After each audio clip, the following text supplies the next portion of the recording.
So let's move on to the impacts on indigenous women. The recent changes in laws significantly impact indigenous women who primarily engage in subsistence farming, while an increasing number are turning to cash crop production. Following colonization, fertile lands in the Cordillera and Mindanao have been repurposed for commercial gardens and plantations, focusing on cash crops like rubber and palm oil.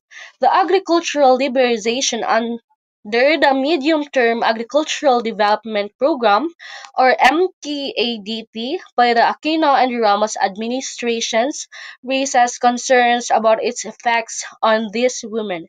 The analysis explores the actual and potential consequences of this program on their lives and livelihoods.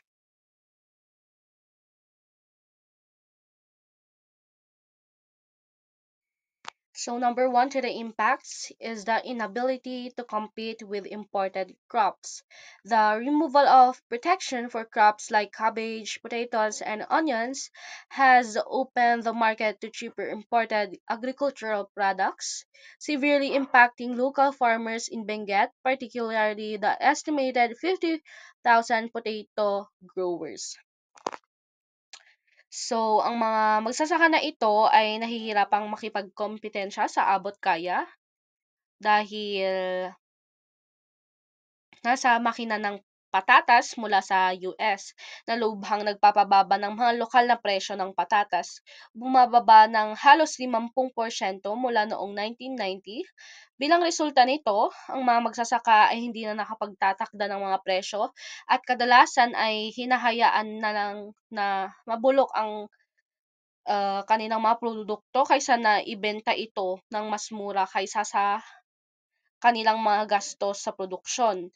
Mas mataas na dahil sa mga gastusin tulad ng mga binhing grow chemical at transportasyon.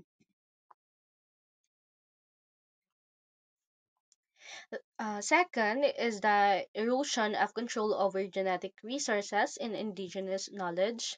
The repeal of the Seed Industry Development Act has left indigenous peasants women vulnerable to the dominance of transnational agribusiness firms, particularly in the Philippines, where companies like Cargill Ayala and Pioneer San Miguel control seed production for vital crops like rice and corn.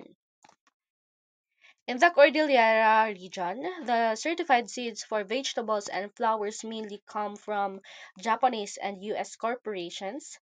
This shifts pressures local farmers into producing seeds rather than food. The increasing grip of biotechnology corporations on agricultural seeds is pushing indigenous women further to the margins. The TRIPS or TRIPS clause from the WTO protects corporate intellectual property rights, enabling these companies to appropriate indigenous knowledge and seed varieties which traditionally belong to local farmers and women. This is not only threatens their livelihoods but also erodes the cultural heritage connected to these agricultural practices. Ang halimbawa ng biopiracy at ang kawalan ng patas ng pagbabahagi ng benepisyo, ang biopiracy ito ay tumutukoy sa hindi otorisadong paglalaan ng genetic resources at tradisyonal na kaalaman ng mga individual o institusyon. Madalas na mangyari sa komersyal na pakinabang na walang sapat na pagkilala o kabayaran para sa mga komunidad na nagtataglay at nagpapanatili ng kaalamang iyon. So third is the undermining of the rights of indigenous women to their ancestral lands and self-determination in agricultural programs. So the ongoing shift towards a large-scale agricultural practices is causing significant land concentration among transnational agribusiness and a few wealthy landlords. So the MTADP initiative is prioritizing the conservation of land from domestic food production to key production areas aimed at a high value crop cultivation, impacting indigenous communities like the Igorots in the Cordillera, and the Lumads in Mindanao, who are traditionally tied to the land. This focus on crops for export, driven by the WTO agreement on agriculture, dangerously undermines the rights of these indigenous peoples over their ancestral territories. Fourth is the threatened food security. The Philippines' food security has been historically jeopardized by its neo-colonial trade relations with the United States, starting with the Agricultural Commodities Agreement in 1953, which bound the country to import U.S. agricultural surplus. So, ang mga sumusunod na pagsisikap sa liberasyon ay humantong sa iregulasyon ng mga pangunahing pananim at makabuluhang mga bagay sa agrikultura sa ilalim ng iba't ibang administrasyon, partikular sa panahon ng mga panguluhan ni Aquino at Ramos. Ang pag-asa sa mga pag-import ng pagkain ay nagdudulot ng mga panganib dahil ang bago sa foreign exchange ay maaring humantong sa kakulangan ng pagkain kapag hindi sapat ang domestic production. Kaya naman napakahalaga para sa pamahalaan na unahin at protektahan ang lokal na produksyon ng mga pagkain upang matiyak ang seguridad ng pagkain ng bansa. Halimbawa, ang pagbabago ng klima, biodiversity at pag-aalis ng lupa ay ilan sa mga banta sa kanilang seguridad sa pagkain. Fifth is the increasing health hazards for indigenous women to further degradation of the environment. The MTDAP aims to reduce agricultural land use by 30% while maintaining productivity through advanced technologies like agrochemicals and genetically engineered seeds. However, these innovations, primarily controlled by the large corporations and protected by intellectual property rights, raise serious concerns. So, in Benguet, the reliance on toxic chemicals has dramatically escalated, with 124,933 liters of insecticides used in just 1 year.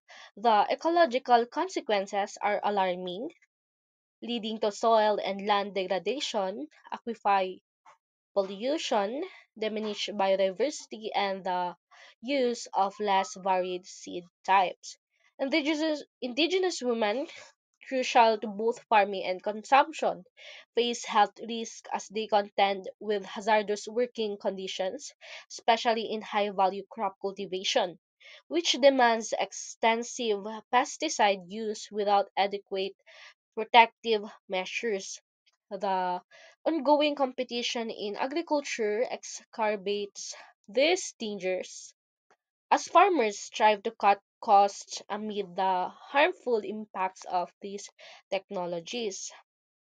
For example, the indigenous peoples experience disproportionately high levels of maternal infant mortality, malnutrition, cardiovascular illnesses, HIV or AIDS, and other infectious diseases such as the malaria and tuberculosis. Indigenous women experience these health problems with particular severity as they are disproportionately affected by the natural disasters and armed conflicts, and are often denied access to education, land, property, and other economic resources, and yet they play a primary role in overseeing the health and well being of their families and communities. In addition, as the incidence of other public health issues such as drug abuse, alcoholism, depression, and suicide increases, urgent and concerted efforts are needed to improve the health situation of the indigenous peoples.